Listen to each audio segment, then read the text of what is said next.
It's on. There we go. I'm David Morrell from the Sonoma Ecology Center with my two colleagues. We'll be talking about biochar. Josiah's going to go first, then Raymond. I'll do a wrap-up. What I did want to do, in addition to introducing the three of us to you briefly, to note that with the optics of a wine tasting and wine event, we have placed on your tables, and if you would be so kind as to pass them around, biochar in wine glasses. Seem to be the right optics for us. So we'll send that around. Josiah's going to start by telling us, among other things, what the heck is biochar, how do we make it, how do we use it, how do you get it for your vineyards. So there are 6 glasses that can be passed, one in the back on each side, one in the middle on each side, one in front, which is already moving along. Thank you. Josiah. Thank you, Raymond. Thank you all for being here. All right.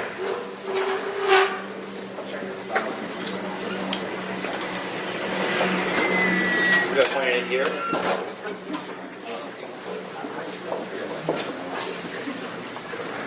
Okay, we'll get this going.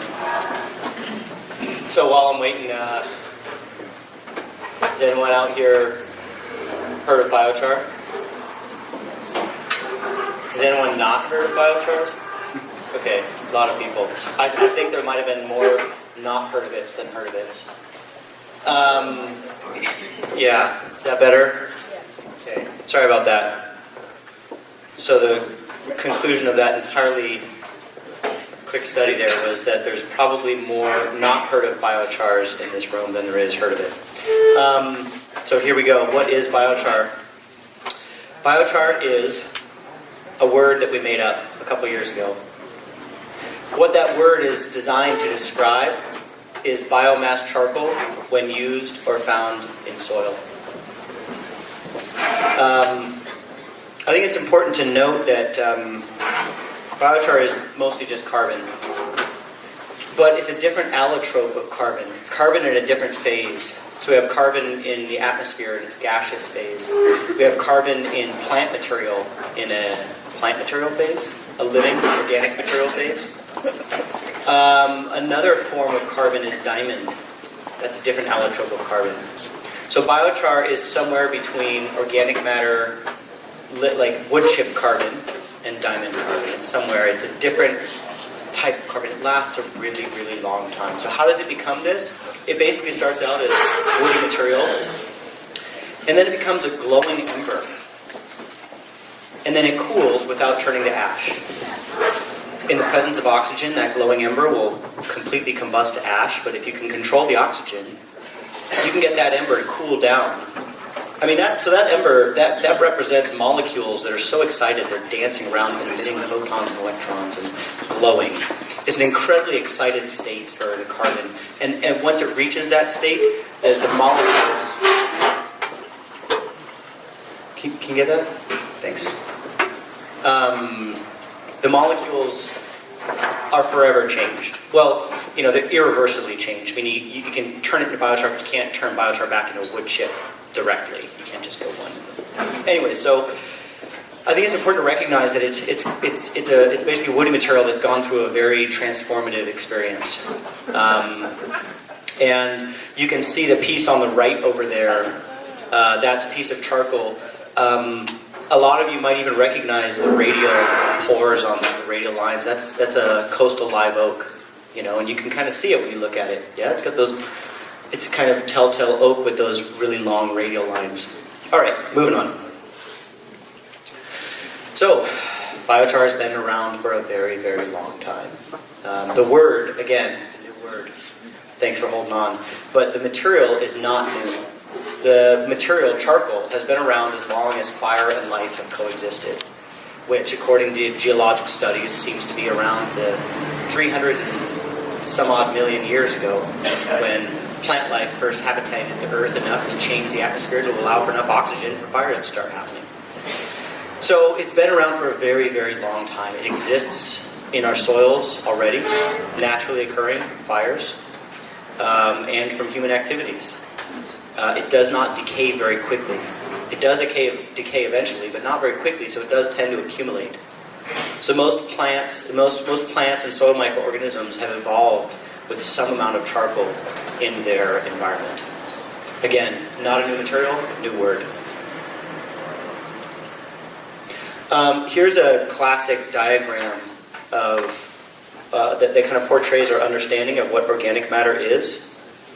And it's kind of been a contentious thing lately. Organic matter, I think we've realized that it's incredibly important in so many ways. One, for our survival, because organic matter is one of the most important aspects of soil fertility that's kind of across the board. And also a way to put carbon from the atmosphere back somewhere else, but in a very beneficial way.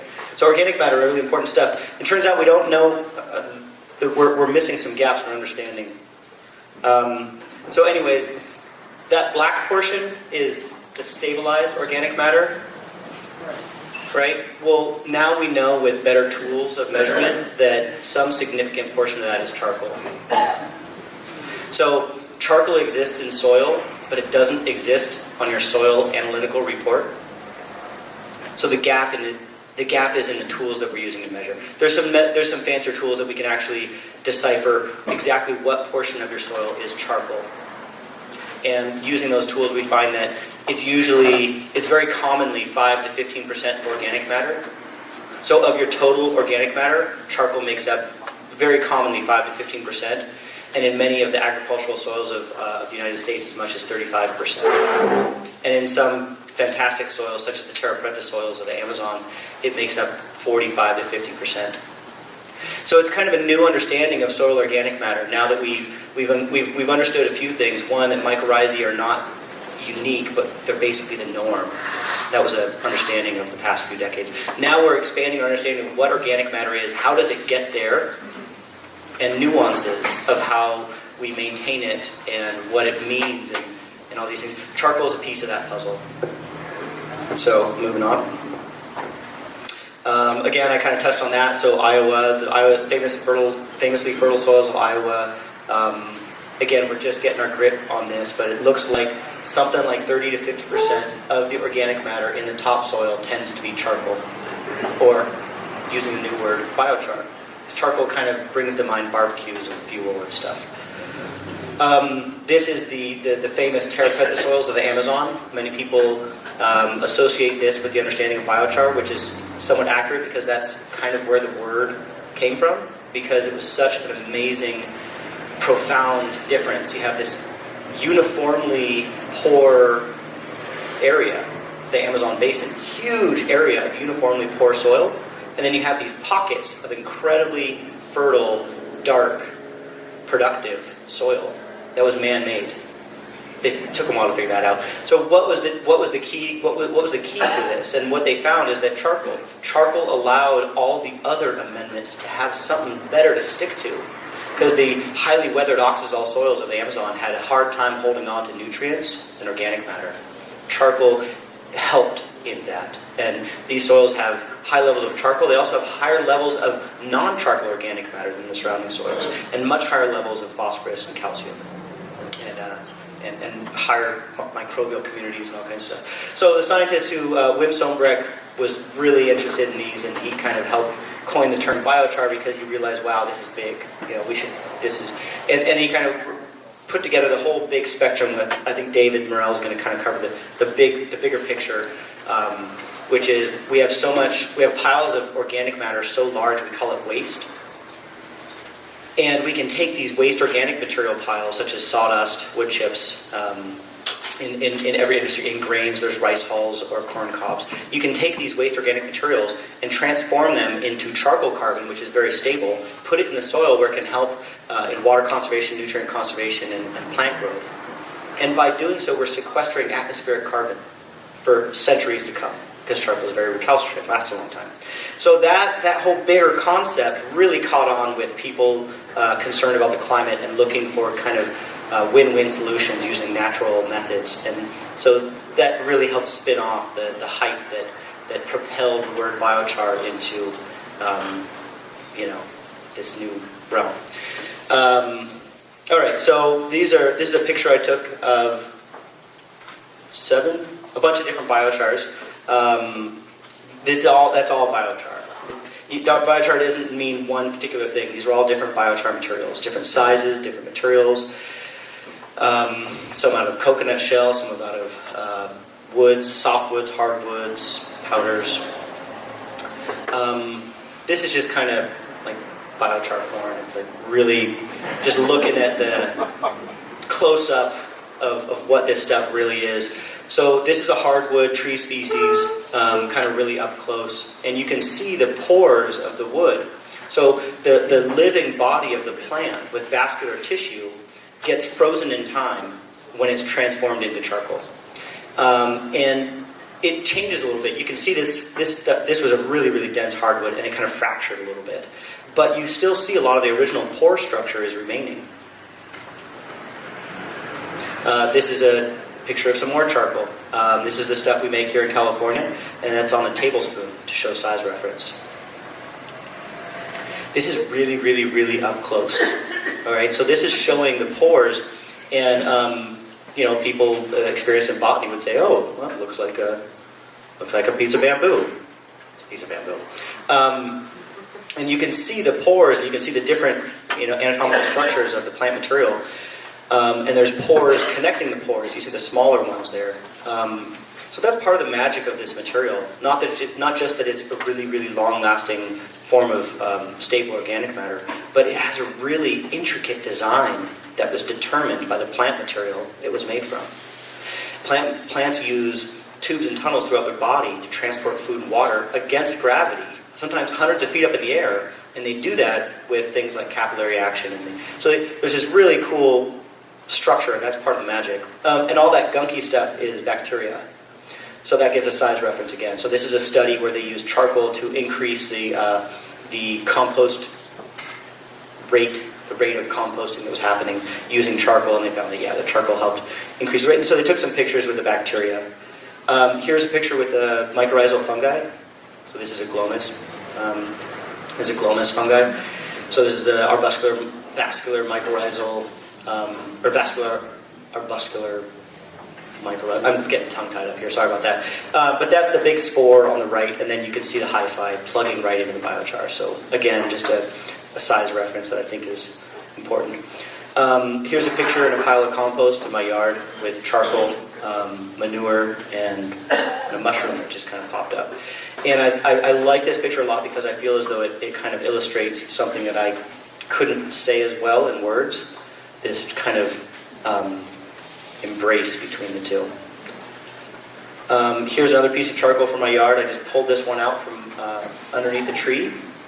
And what I find really interesting about this one is you have grass roots, tree roots, and fungi. And if you look real close, the fungi are coming out of that piece of charcoal, meaning they're going into and out of and throughout the interior of this material. So that kind of brings up, it's got a really, really, really high surface area. It's often said that, and the stuff that we're producing is accurate to this, that a gram of biochar can have as much surface area as a basketball court. So it's about this room. In the palm of my hand, I can hold a gram of biochar, and if you were to unfold that to a flat surface, it would cover this entire floor. That's how much surface area. That's part of what makes the material so interesting. That's why you have charcoal filtered water. So Brita water filters use a form of charcoal to pull stuff out of the water. In various different alcohols, they use charcoal as a filter. Famously charcoal filtered vodka and whiskey and stuff. It's been used as a filter for thousands of years. This extremely high surface area is part of that. All right, so characteristics. It resists decay. It's got a very, very high surface area.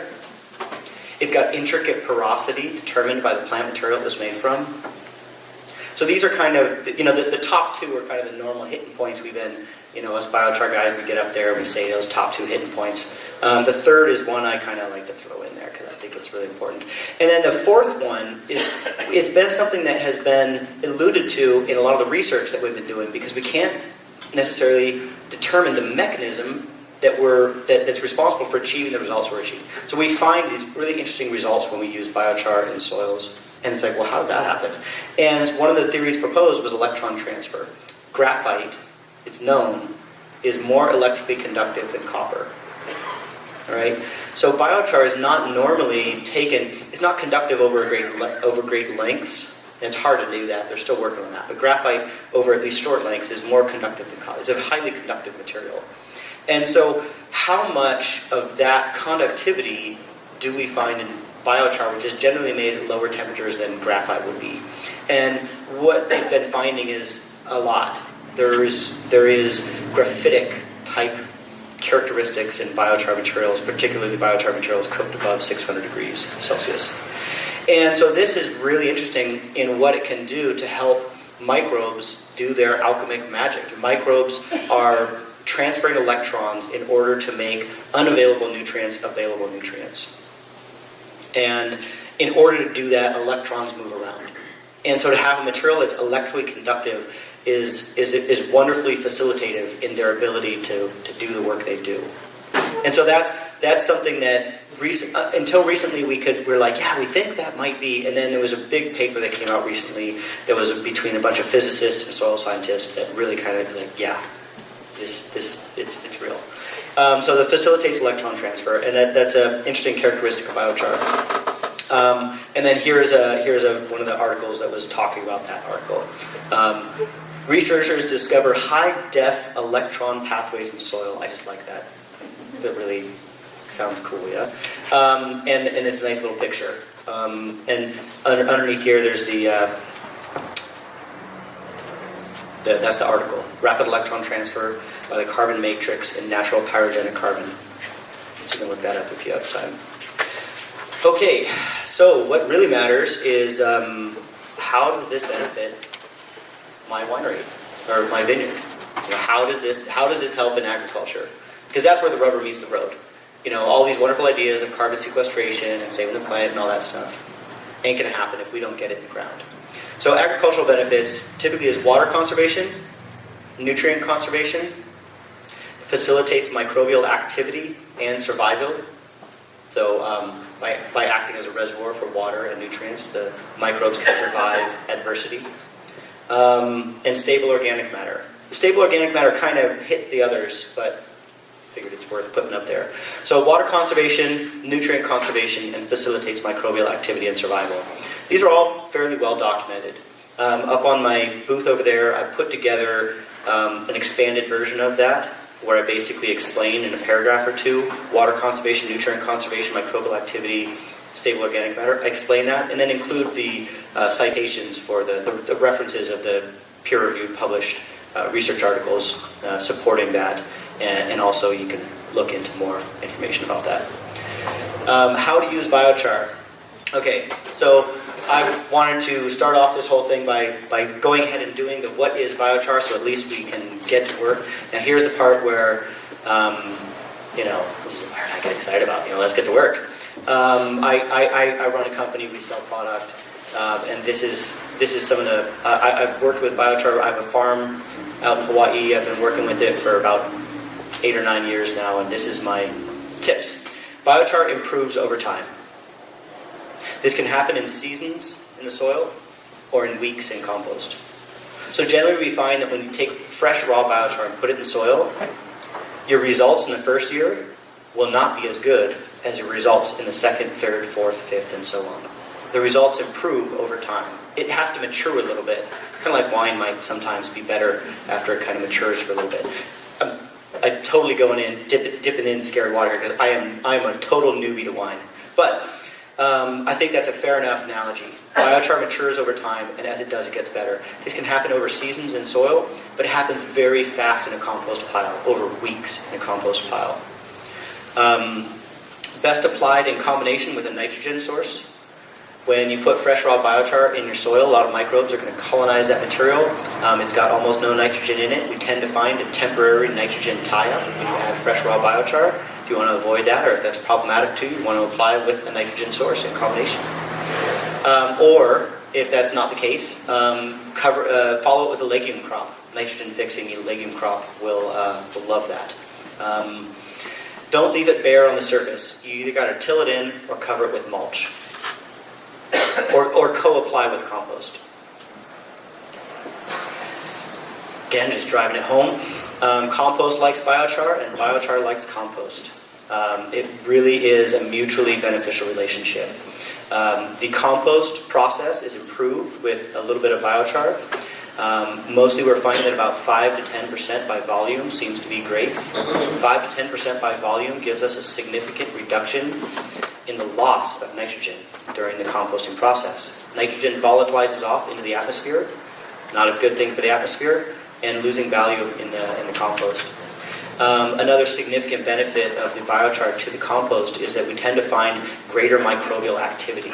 So we'll find higher numbers of bacteria and fungi, and we tend to find that the biochar can help the compost reach maturity faster. So it helps benefit the composting process, and in turn the biochar is benefited. The quality, the efficacy of the biochar is improved during the compost process, as well as organic acids from the compost bind to the surface of the biochar, making it more functional. Minerals and nutrients bind to the surface of the biochar, making it more appealing. And it generally becomes a lot more functional during the composting process. So it's a really great way to go. Use a little bit of biochar in the compost, and then you just use the compost as normal. We're finding a lot of benefit to this. Okay, specific to vineyards, and I got 2 minutes? 1 minute, oh my gosh, I'm going to go 30 seconds over. Sorry. So biochar increases vineyard productivity without affecting grape quality. Results from a 4-year field experiment in Tuscany. So this is one particular research article about biochar. And there's research articles that show biochar showing fantastic success, and there's research articles which show it having a negative response, and there's research articles showing it was just kind of blah. But I've worked with it long enough to know that it can work, and it can also not work. And it depends on the situation. And this situation is a vineyard in Tuscany where they had fantastic results 4 years out. So it's a dry farm vineyard. They applied biochar 8 tons per acre. And what they found is an average of a 37.18 increase in yield, right? Static watering. So it's just dry farming, just whatever the rain gives. And the greatest increase in yield happened on the year with the worst rainfall patterns. So the worst rainfall patterns, where the rest of the crop did really, really bad, it did much better, significantly better. But the difference was pronounced. So the biochar really helped in the adversity. And then here we have underneath here, we show the cluster, the number of clusters per plant, the average cluster weight, and all that wonderful information. This is a really great experiment. I suggest you look it up if you're interested to learn more about it, because I've got to move on through the next slide. I panned out the cost analysis of this. So what would this cost? What would an 8 ton per acre cost? And then what would you gain from that years out? So assuming that you're getting 3 tons per acre, assuming that you're getting $1.50 per ton, $1.50 per pound, the biochar is going to cost you $4,000. And how long till you get that money back? And it looks like it pays for itself around year 2 or year 3, depending on the various situations. And it just going to keep on adding value years and years and years and years on out. So that's kind of an economic look at what's looking at. Application rates, I'm going to have to just skip right on past this stuff. You can talk to me after, and we'll have a little Q&A session at the end. Run a company. I'll tell you more about the company some other time. There we go. Thank you so much.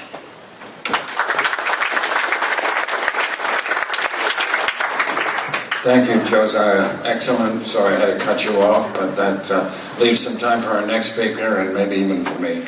Our next speaker, Raymond Baltar, my colleague at the Sonoma Ecology Center, will be talking about a new technique that we've devised called a conservation burn to take vineyard clippings and other agricultural waste and work effectively with them. And also we'll be talking about some new work he's doing in Mendocino County regarding biochar. Raymond Baltar.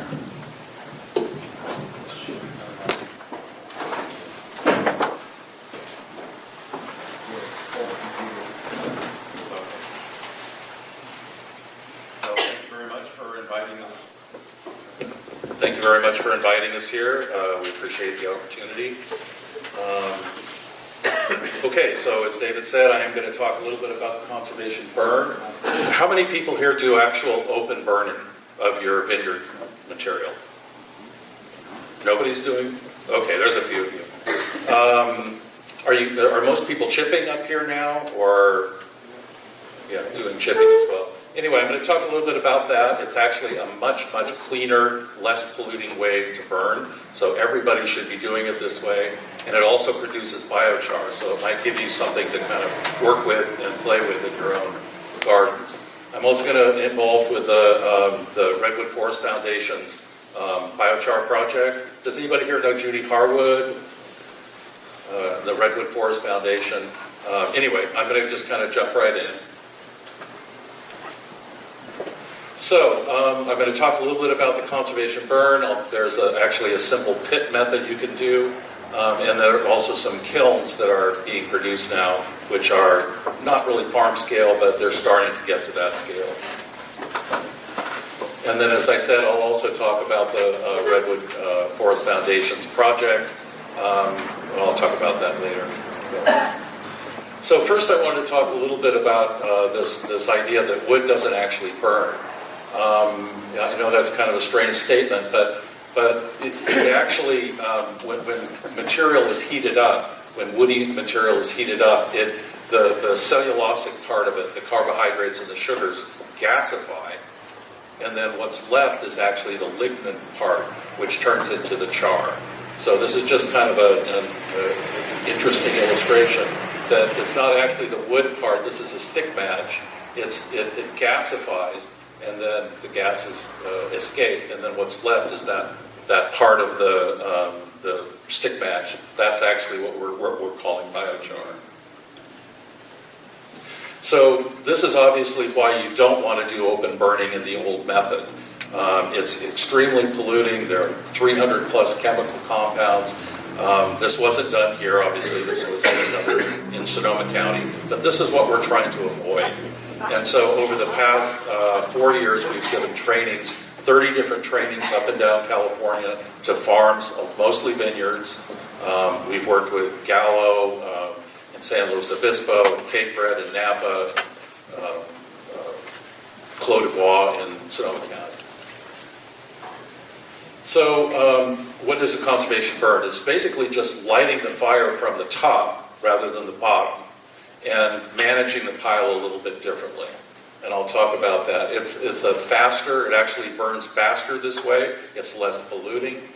And we feel it's a cheaper and much more beneficial way than chipping in the long run, because it keeps that carbon stable, or at least about 50% of the carbon stable, rather than letting it all go up into smoke. So when a pile is lit from the bottom, as you go down in the pile, it gets colder and colder and colder, and so those gases that I talked about, rather than being incinerated, they turn into smoke and just escape. But when you light the fire from the top, there's actually a draft that comes up from the bottom and goes up, and so all that smoke that's created down here goes up through the flame front and gets incinerated much more cleanly. And when you see the process, it's really astounding, and everybody who actually sees it goes, well, why doesn't everybody do it that way? It's really simple. It's actually in the regulations, but nobody pays attention to it. But so anyway, when we train people to do it, everybody who goes through this process is pretty amazed at how clean it really is. Now, it's not completely smoke-free. There's smoke in the beginning. If there are certain ways you have to work your pile so that you have to make sure that the material is very dry. Just like firewood, it needs to be 20% less, 20% moisture or less, and you have to have a moisture meter to check that out. The drier it is, the better it will burn. We are actually hoping to get a grant this year to do actual emissions testing, so we'll be able to actually prove what the emissions differences are between the conservation burn and a regular open burn. We've got the interest of the Bay Area Air Quality Management District, San Luis Obispo Air Quality Management District, and others to help fund this. So hopefully we'll have some actual real data but just looking at it, it's amazing at how little smoke it produces. So how do you do it? Just real quickly, I'm going to go through it. You do need to manage your piles a little bit better. It's really important when you're creating your piles that you leave them a little bit looser than you normally would. In this case, this was at Clos du Bois, and we used a excavator to fluff the piles up after they've been sitting for a while. Then you light the pile from the top perimeter. And ideally, you don't use any accelerant other than a little bit of propane torch, and that we want to try to stay away from any fossil fuel accelerants at all, and just use as little propane as we possibly can. If it's windy, as it often is, you want to make sure that you're lighting the pile from the downwind side. And this is the same idea. It's sort of counterintuitive. Most people would think you light it on the upwind side, and so the fire will burn straighter that way. But actually the smoke is all being created back here, so that smoke then goes through the flame fronts, getting pushed by the wind through, and it burns much, much cleaner. So once the pile gets to a certain point, and this is sort of more art than science, you want to put it out. We use water. You can also use soil in different techniques.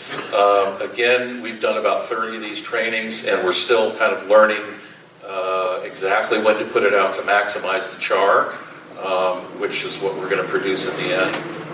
But it looks about like that. So then you actually put the fire out with water. It's really important you kind of rake it out, and it does take some work to do this, but you're saving about 50% of the carbon that's in that plant material. So instead of looking at this material as just something you want to get rid of and burn up to ash, you can actually conserve the carbon, which we're calling biochar, and then put that back into your vineyard or into your garden or whatever. So for commercial jobs or larger vineyards where you might have taken out a block or something like that, you might have 5 or 6 piles or more. You want to definitely have a water truck or availability to be able to, a good hose hooked into your water system. Having an excavator also really helps to move material around, and you need to have enough crew to do it. But again, this can be a faster process than a normal burn. So we feel that producing the usable biochar at the end is very worth the extra time. You want to make sure that all of the embers are out, because if you leave it overnight, it can just burn up all your biochar, which you don't want to do. So Clos du Bois estimated that they harvested about 2 tons of biochar from these 5 piles, which is a considerable savings from what you do if you had to buy it yourself. So as Josiah was talking about, you definitely want to condition your biochar. It's in pretty big chunks at this point after you've done a vineyard burn, so you want to make that smaller to maximize the amount of surface area that you're going to be able to use with your biochar. So this is just one method of doing it. So you want to make sure to follow all the regulations, of course, on burn days. You want to use very well seasoned feedstock, 20% moisture or less. And that means that you can't just pull your vines in November after harvest and then expect to do the burn in January. You really need to let that material season over the summer and then do that burn ideally at the first time you can do it in the fall, which does take some planning and some time. You don't want to burn on rainy days. I see a lot of people burning on rainy days, and it just causes a huge amount of smoke. Safety is critical. You want to make sure that you're adding the right, having the right clothing and tools. You want to build your piles loosely, and you want to manage the piles correctly to maximize the amount of carbon. We do give trainings for this, and if anybody's interested, you can talk to us today or tomorrow. We'll be around, and we'll be happy to talk to you about coming up. We'd love to do something up here in Anderson Valley, maybe a larger community event. So if anybody has some piles of material, talk to us, and we'll see what we can put together. So there are some other ways that you can make your own biochar, and this might be a way for a lot of you to start out. There's the pit method, which has been done for thousands of years probably, and you just basically dig a pit, put the wood in, and you add and add and add to it, and you end up with a nice bunch of char at the end. There are more and more people that are creating kilns out of materials that are just sort of around, that they have around their yard or around their property. You can use 55-gallon barrels. A lot of people have done this as well. We had a biochar school a couple of years ago, and there were people showing different designs and methods for this. There's what's called a flame cat kiln, which is gaining in popularity. It's sort of a sloped conical shape or pyramid shape, upside down pyramid. And again, this does control the burning a little bit better than an open burn with. It's more efficient. You can produce more biochar with it. This is another design called the Kon-Tiki kiln. You can look this up online. This is gaining popularity in Europe, and it's starting to be farm size a little bit more, but it does create very, very good biochar, and as you can see, it can produce quite a bit. So again, those are ways that you can introduce yourself to biochar, produce it yourself, try it out, try it in your garden, and then maybe you'll like it enough, as I have, certainly, to scale up and use it in your vineyards. So this is called an atom retort. We're starting to get up in value. I work for the Sonoma Ecology Center as the biochar project manager. David will talk about this a little bit more. We actually got a USDA Conservation Innovation Grant to purchase this and to produce biochar and do some field trials in Sonoma County. I think David will talk about that. This is the Biochar Solutions conversion unit that the Redwood Forest Foundation purchased also with a Conservation Innovation Grant a couple of years ago. Judy Harwood managed that project. And the basic idea there was that they wanted to be able to pull to the tan oak out of the Yew South forest, which they manage, and to do something different with it than do hack and squirt or burn it. So I'll talk about that in a minute. There's also some mobile units coming out of Australia, and there's a lot of innovative work right now going on in biochar production. And then there are also, much of the biochar now is coming out as a byproduct of electricity generation, and this makes perfectly good biochar. It is done at a higher temperature, and so it has slightly different characteristics than lower temperature char would. But so a lot of most of the biochar now is actually produced through cogen facilities.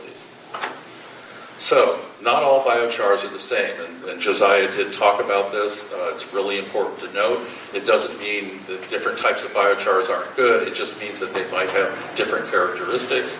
It depends on the type of feedstock that's used, the temperature that it's produced at, post-processing that you do, the soil type and condition and crop types that you're going to put it into. All those are different factors which we're still learning, about scientifically. And David will talk about a grant project that we're working on right now as well. So here is a chart that a guy named Hugh McLaughlin made. He's an engineer and a well-known biochar pioneer. He's tested several thousand types of chars, and this is just a graph that shows that he found that the adsorption quality of biochar, which is one of the key components, along with the amount of carbon, of course, how well stuff sticks to it and absorbs to it, is made in about 450 to about 700 C range. So that can be important for certain things. And I think we're finding some of the more higher temperature chars actually last longer and persist longer in soil. And some of the lower temperature ones are better for different things. So again, we're just learning a lot about them. Okay, that'd be great. So the benefits of biochar, as Josiah said, there are many, many benefits for soil. But most of the biochar in Europe right now is being used in animal agriculture first. And what they do is they feed it to, in case of cattle, they're feeding about 6% into the feed, and it's actually reducing the enteric methane. In one study, it reduced it by 23%. So that's significant. Now, that we could probably also eat that ourselves if we needed to. It's perfectly fine to eat charcoal. In fact, they use it, when you have ingested poisons because it absorbs so well. They've also used it in chickens. And the ideal part of this is that once they excrete it, it can be collected and it's self-inoculated. So it works pretty well. Biochar is also under study as a filtration material, both for ag runoff, for stormwater runoff, and other areas like that. So there's lots of other uses for biochar. In fact, there's a great article called The 55 Uses of Biochar by a guy named Hans-Peter Schmidt. They use it in wine caves in Europe. So if you're interested in that, you can look it up. I don't have a lot of time. So I'm just going to talk briefly about the Redwood Forest Foundation's biochar project. A couple of years ago, they got a grant, as I mentioned, to purchase this machine and to start producing biochar from the tan oak that's coming out of the USL forest as an alternative. This is FSC certified biomass. It's an FSC certified forest. So we recently moved this operation from Branscombe to Piercy. So we're producing biochar right now in Piercy. Actually, we're starting next week because we've had all these problems because of the rain and etc. But this was really an experiment to manage the forests more sustainably, to reduce forest fire risks in their thinning, to offset the cost of the forest thinning activities, provide local jobs, and to create a valuable soil amendment. So we're very excited about this project, and it's really a bold step by the Redwood Forest Foundation to try to manage the forests in a better way, in a more community-oriented way, and reduce their fungicides use, herbicides. So we did have some challenges. We had an incredibly wet winter. We had this summer bridge, which was only 8 feet in the center, that we had to get all this material across.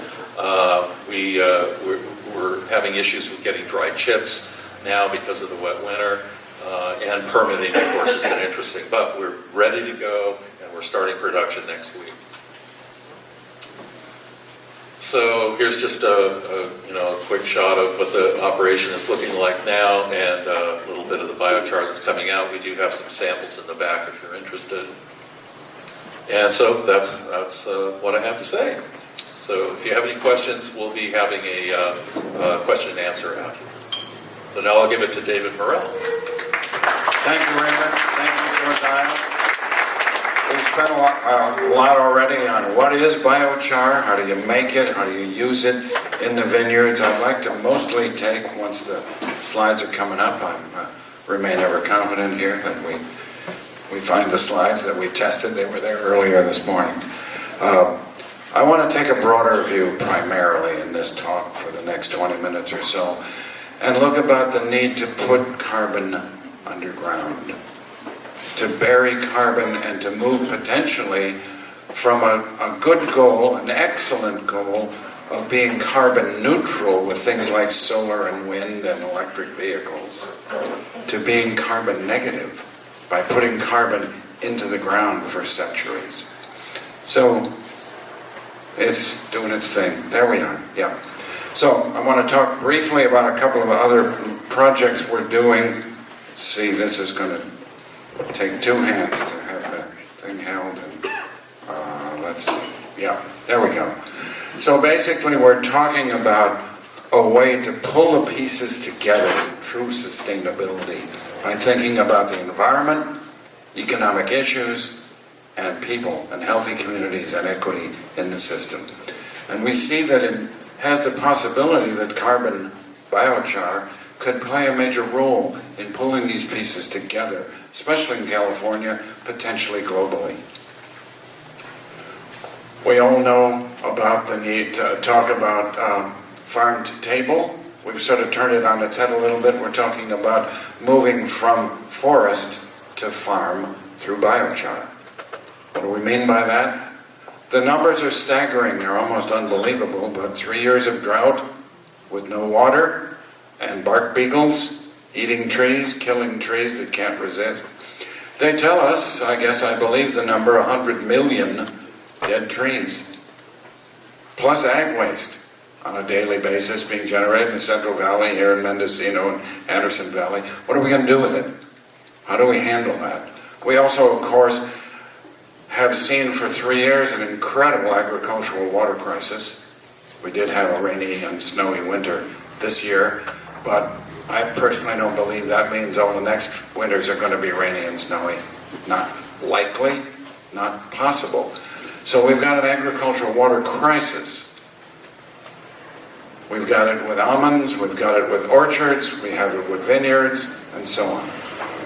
So what do we do about this? We also, of course, despite some of the, I'm going to get political, some of the fools in Washington, climate change is real, climate change is man-made, and for my children and grandchildren, it's very, very dangerous.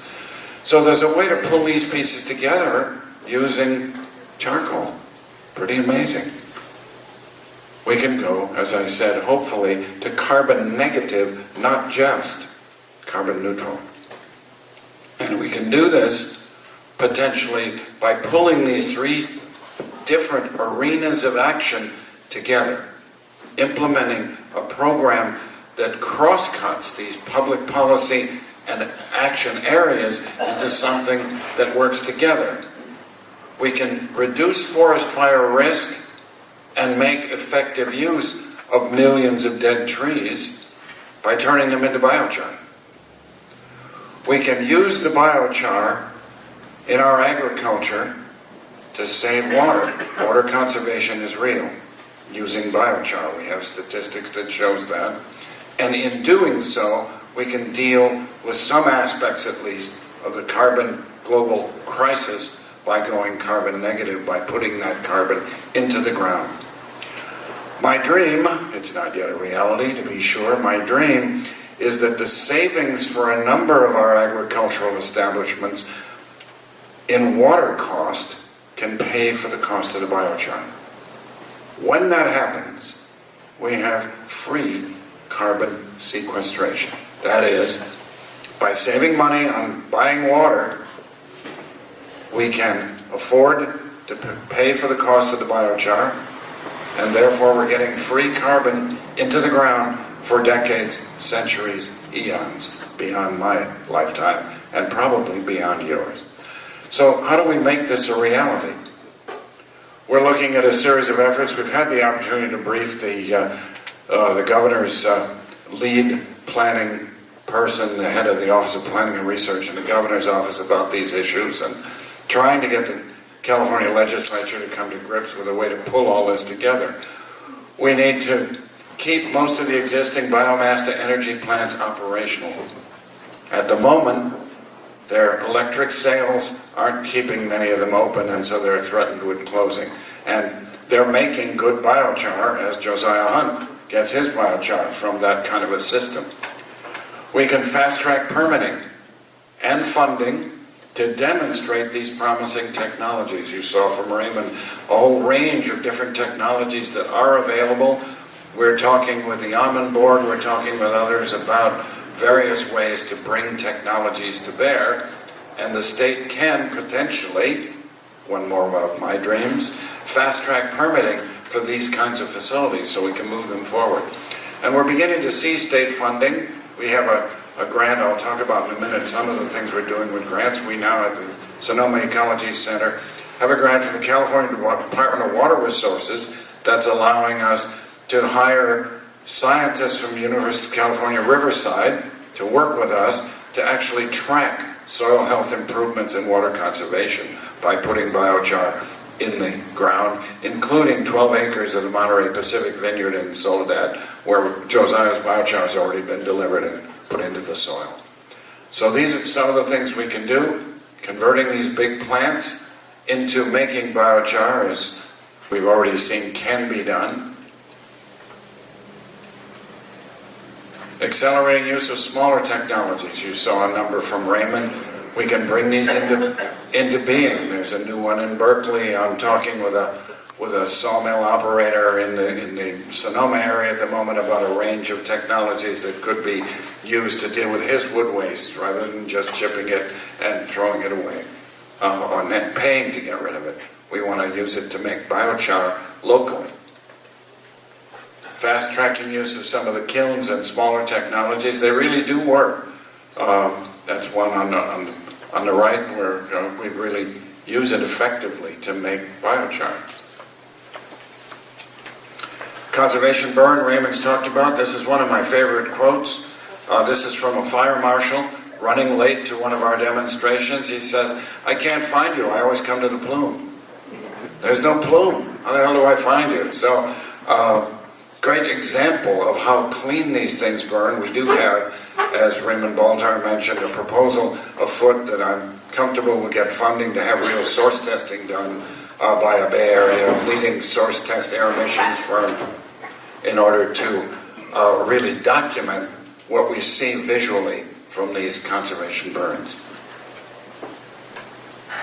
So looking at tree mortality, forest fire risk, all of these pieces can come together. We look at biochar production and use as a way to pull all this together, closing the circle of sustainable actions and moving us eventually to carbon negative. It's time for California to set a model in place, if not here, where?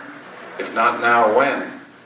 To show what can be done in this regard at scale, moving fairly quickly at a scale the size of most other nation states in the world, here in California, to make a real difference. From the forests of the north and the Sierras into the water-using almond and walnut and growers of the Central Valley and the vineyards across the state, showing the rest of the world what can be done to go to carbon negative policies in our lifetimes, not just in our children's and grandchildren's.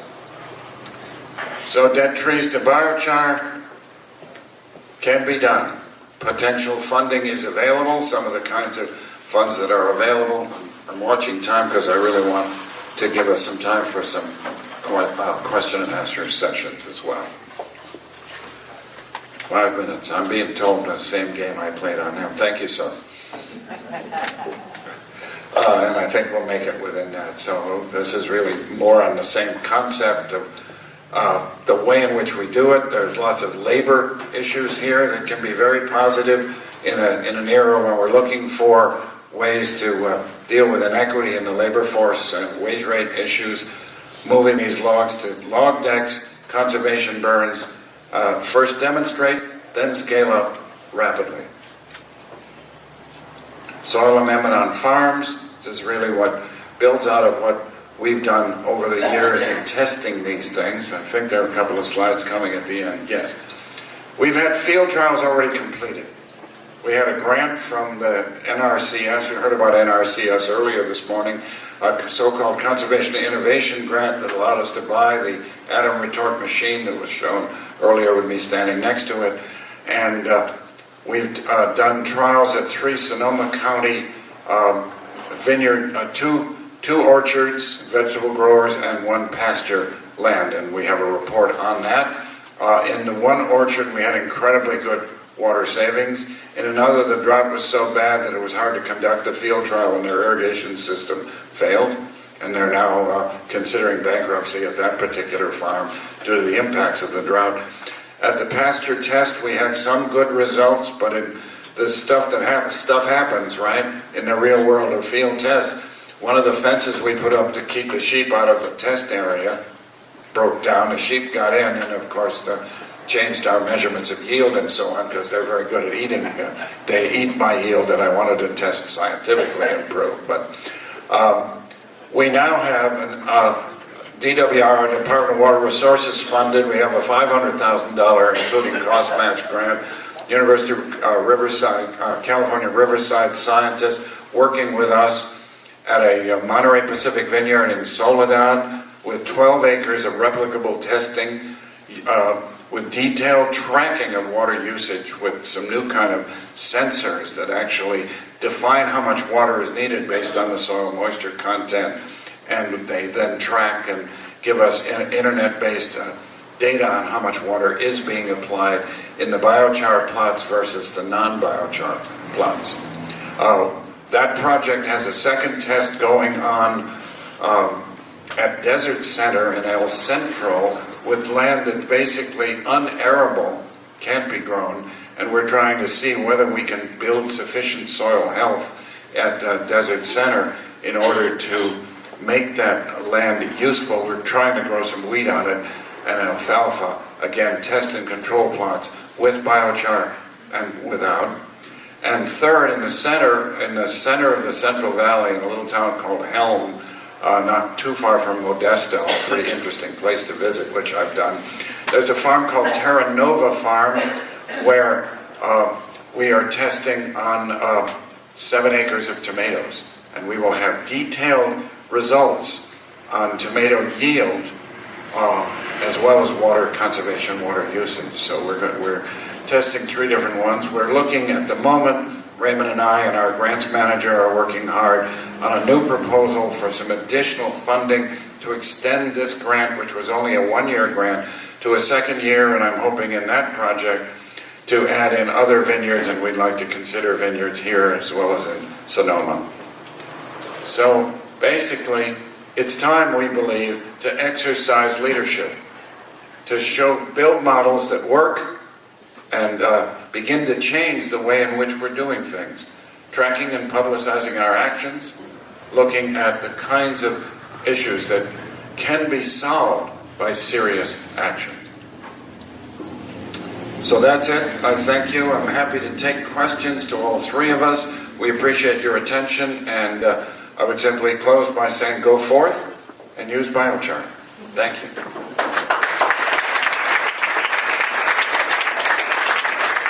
You can use the handheld mics, I think. Questions?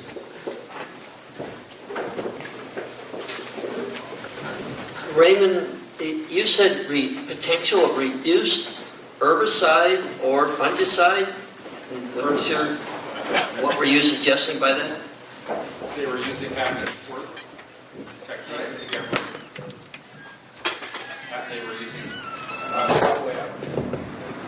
They were using hack and squirt techniques to get rid of the tannin, but they stopped 3 years ago. And in place of that, they had to find something else, another reason, another way to utilize that material or get rid of the tannin. So they decided to go into biochar as a way to value add to that material. So instead of burning it or doing something else with it.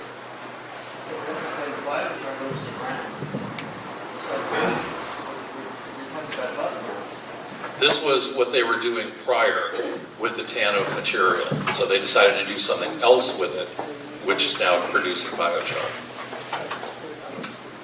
I think the confusion is that Raymond's working on a forestry management where they're thinning the undergrowth. So the thinning the undergrowth is not that they can use the biochar in place of an herbicide, or that the biochar has an effect on the plants that would kill them, but they can either spray the plants to kill them, or they can remove them for some use. And by turning them into biochar, they can potentially recoup some of the cost of harvesting them for use. And that's akin to what I was talking about with 100 million dead trees, and we can burn them or we can just let them decay, which they will do over time, into methane gas eventually, or we can make biochar from them, put it in the ground for great value and carbon sequestration. Which we're at the facility where I produce biochar. We use a majority of designated high fire hazard material. It's beyond 60% of the feedstock is from high fire hazard areas. And this year alone, we've moved, we're getting closer to 1,000 tons of material.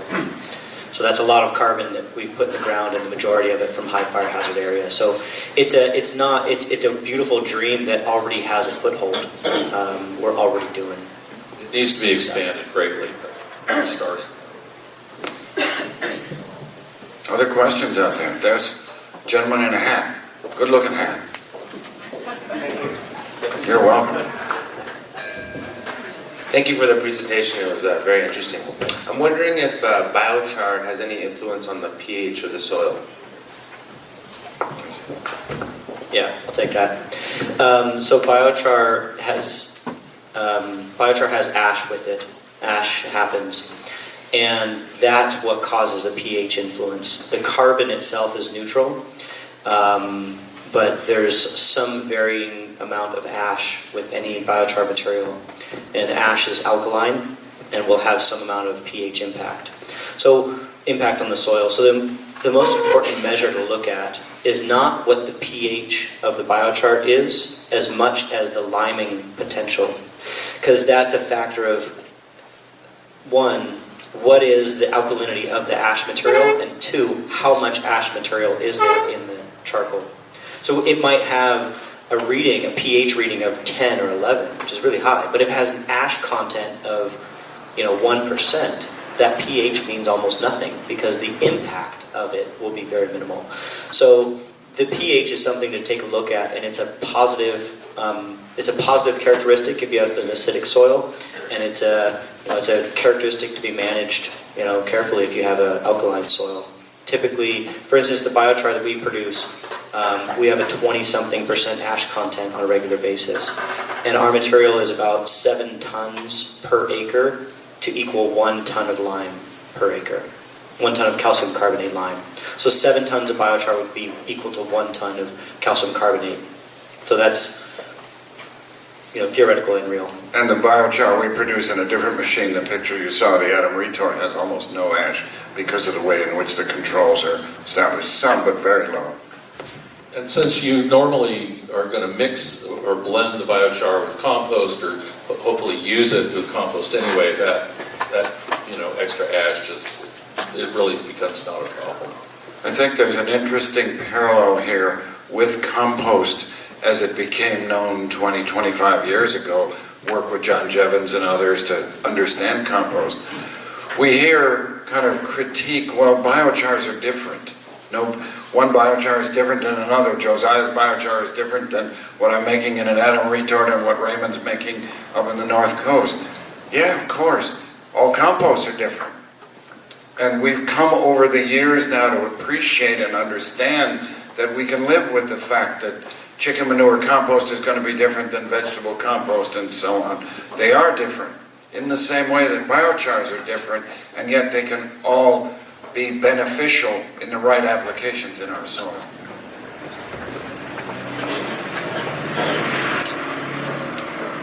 Man in a hat's heading that way. Not that guy. Good morning. I have 2 questions for you. The first one, does dead vine make a good feedstock for biochar? And second question would be, what could be a typical ratio and method of biochar additions to a vineyard as a maintenance protocol? Well, I'll take the first one, and Josiah can take the second one. But yes, it's excellent material, actually, and particularly with the conservation burns, because it's so uniform in size. It's perfect to use for that. So I'm not sure if there's actually been any specific testing on vineyard vines as char yet, but that's certainly something we would like to look at. Yeah, I'd second that. I'd say the feedstock material, you can look at it by just kind of understanding what the parent material is. So the characteristics that are most important is the density, the pore size, and the mineral content. So nutshells don't tend to work very well in facilitating water conservation because their pores are so gosh darn small. Water has to become a contortionist to fit in and out of them. Whereas materials such as woody and grass materials tend to have much larger pores because they have the vascular tissue to a much larger degree, and they tend to be more beneficial for water conservation measures. And I think the question also, Josiah, was what proportions to use. So for the second part, you want to come up I'll pull up the slide real quick that I was going to show last about application rates while I get started on it. Is that too much? It was one of the last ones. Would it take more? Yeah, it's like the third to last or something like that. Application rates. So application rates is really like that's where the rubber meets the road. And so there's a lot of the application rate depends on a whole list of variables. I'm going to try and condense that into something quite usable. So you said particularly for maintenance. So for maintenance, what I would look at is biochar as a portion of the compost that you would be adding. Generally, for a maintenance type application, you're looking at something like 10 to 20% by volume biochar to compost. By weight, that's going to be about half that. So that's going to be about 5 to 10% by weight, so tons to tons. 5 to 10% biochar, by volume, 10 to 20. That seems to be pretty good for maintenance. If you're doing a major... The slides up okay, now. here we go. So as we have there, as part of compost, right up there on the top, 10 to 20% for general maintenance. If you're doing a major event, such as you're planting a new field or you're doing some major soil restructure, you're going to want to put it at a higher rate. So something like 20 to 40% by volume, biochar to compost. Josiah, would you say a little bit more about how they apply in a vineyard to an existing vineyard within the rows versus in a new planting of a vineyard once the old one's been pulled? Well, with vineyards, most all the applications we've been doing is in combination with compost. I mean, I just can't find a reason why you would not do that. And it seems to be complementary. And so, and it also makes application easier because then you're just working with a much more commonly understood material. When you add a little bit of biochar to compost, it tends to look like compost. It's a little bit darker, maybe a little bit fluffier, and it knocks out the ammonia. That's about the only difference. So any equipment that you would use for compost applications would work just fine for a compost biochar blend. And the same depth of placement and so on, Yep. just basically the same as you do with your compost. You can think of it as enhanced compost, including carbon. Now, if you want those numbers in a per ton, tons per acre, I would say that's going to be something like a quarter to a half ton per acre in combination with compost, depending on your application rate. But you're going to be looking at something like a quarter to a half ton per acre for general maintenance. You're going to do that every year or every other year. And you're going to do that ongoing. And after a few years, that really starts adding up. After 10 years, doing a half ton per acre, you've done 5 tons per acre. And by that point, you have significantly increased the carbon content of your soil. Does that pretty much get you answered? Yep. All right. Time for other questions? There's our fine helper with a fine hat. Here he comes. I did want to make one quick note about carbon farming. That seems to be the big term now, and it's fantastic that we're finally looking at ways to increase the soil organic matter. But biochar is a form of carbon farming. It's just a more direct form. So I think it's really important when you're thinking about carbon farming in that term, think of biochar as an alternative or an addition to adding compost and increasing your soil organic matter over time. Yeah, so I guess that goes to the last couple application rate, the ways of looking at it. So as tons per acre, if you were just to amend the soil, you're doing a new planting, you want to amend the soil, or you want to take an old planting and amend, alter that. We're usually looking at something like 4 to 6 tons per acre. That seems to be enough to have a profound impact on the soil. That's kind of the economic happy medium. You can do a lot more. You can do up to 10 tons per acre, but we tend to find that 4 to 6 tons seems to work well with vineyards on ecological and economic, happy medium. And for row crops, you do something more like 10 tons per acre for that's optimal. And then as a percent of soil organic matter, I think is a really interesting way to look at it. So if you want your total soil organic matter, you've got 3%, and you're aiming for your total soil organic matter to be 7% or 5%. Just look at that and consider biochar to be some portion of that, then include it in your plans to achieve your goal of total soil organic matter. And there was a question over here with the mic. Yes, ma'am. It's great, David, that you mentioned carbon farming, because I have a couple of questions that are kind of related to how this could complement that kind of farming. And my first question is, how does biochar functionally compare to, kind of what we call humus or long-term soil organic matter? Like, are those functions exactly the same, or is there a differentiation? And then my second question would be,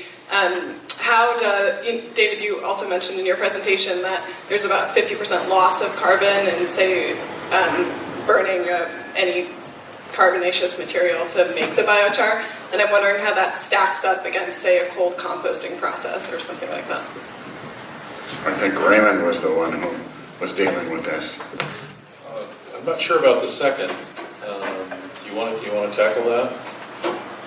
The hard one. Yeah. I think I'll get it. I'll You're take the it. farmer. I'll take it. So, so the second question would be, you're basically looking at a life cycle analysis. So you have X amount of material, and give it a timeline, and look at the carbon dynamics. You start with 20 tons of carbon, and give it a timeline of 10 years, and try to look at what's left at the end. So, or something like that. Or in carbon accounting, it'd be 100 years. So in looking at the 100-year profile of what happens with 20 tons, cold composting, you're not going to lose a whole heck of a lot of the carbon immediately, but virtually all that carbon is going to be gone within 100 years. With biochar, you're going to immediately lose some significant portion, between 30 to 50%. The retaining is about 50 to 70% of the carbon is retained.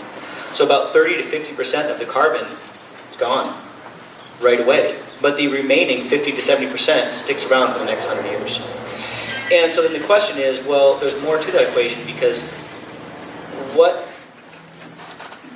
there's the energy portion of it, and there's the alternate uses portion of it. Not everything makes good compost, and you can't always sell compost. There's some places where waste organic material is in such large quantity, you can't sell it as compost or use it because there's not sufficient demand or agricultural use for it in that Too area. many chickens in an area. Yeah, there's too many chickens or too many trees. So, typically where you have all the trees is not necessarily have all the fields. And so there's the alternate use equation that you've got to get into. So in a production facility that we have, we're taking biomass and making energy, feeding that energy back into the grid, powering homes and businesses. And then we're using the excess heat to help in the wood curing process. And we're utilizing all waste wood material and high fire hazard material of that, and forestry thinnings. So it's a really complex equation to try and figure out the exact, and it can only be done on case by case to look at the carbon dynamics of that. And then the first part of the question was, how does biochar fit into the whole humic substances thing?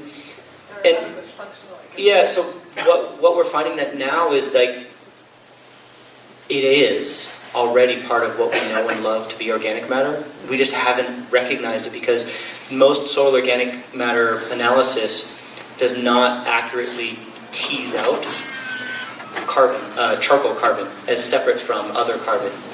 By the time everything gets all hooked up together in these aggregates, it's hard to tell what's what anymore. And a very typical soil analysis is loss of ignition, which gets rid of biochar equally as other materials.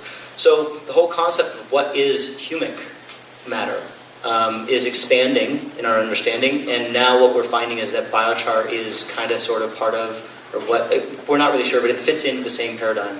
And if you look at the general benefits of biochar, they mirror the general benefits of organic matter, minus the fact that biochar is not a significant source of nutrients because it is not quickly decaying, whereas organic matter that is decaying, those nutrients are becoming available. I would just add from my reading of the literature that the big difference that I see is that biochar is very good at retaining water in the soil for access by the plant's roots, whereas soil organic matter, non-biochar, may have all of the other nutrient advantages, but will tend to leach more rapidly, doesn't retain as much because of the porosity of the biochar itself. We think of it a bit like a coral reef in the ocean, with providing the habitat for the fish. It provides the retention for water perhaps further than good humic soils alone. And again, they're complementary. I think that's the way to look at it, is that either or, they're very complementary substances. And they're naturally occurring, it's a form of biomimicry, really. And if you add a little bit of biochar to your cold compost, it might even be better. Maybe. Probably. Other questions? Who's hungry for lunch? Anybody?